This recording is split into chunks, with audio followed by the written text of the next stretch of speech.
O recuo de Gilmar Mendes. Foi assim que a mídia, alinhada com o esquemão de poder, qualificou a medida tomada pelo ministro Gilmar Mendes do STF nas ADPFs que pediam a restrição de impeachment a ministros da Corte. Não foi bem um recuo, mas uma articulação combinada com o Senado, onde tramita o PL 1388, de autoria do senador lulista Rodrigo Pacheco, que substitui a antiga lei do impeachment de 1950. Na verdade, o decano saiu da enrascada em que se encalacrou ao tomar isoladamente decisão que afetava o tribunal em termos de negatividade da imagem, já gasta pela sucessão de atos e posições não condizentes com o bom direito, especialmente nas investigações do inquérito das fake news e dos tais atos golpistas do 8 de janeiro. No rigor, Sua Excelência atuou para abaixar a fervura, mas manteve a autoproteção do tribunal, visando ao futuro de possível renovação da maioria do Senado com abertura de espaço para o projeto conservador.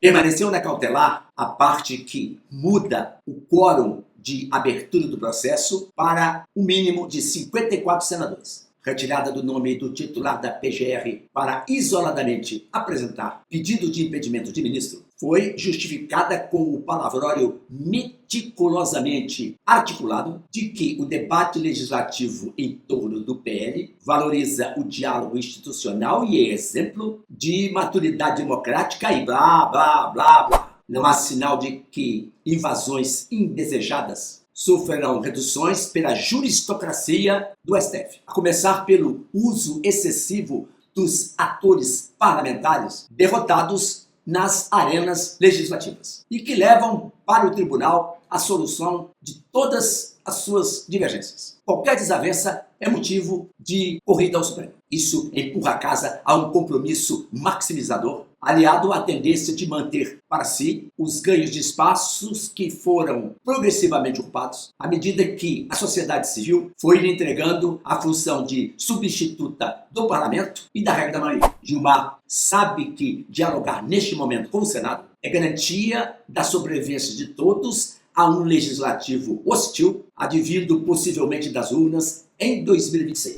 Vale qualquer esforço para preservá-la dos riscos conjunturais. Até mesmo recuar onde normalmente tal não acontece.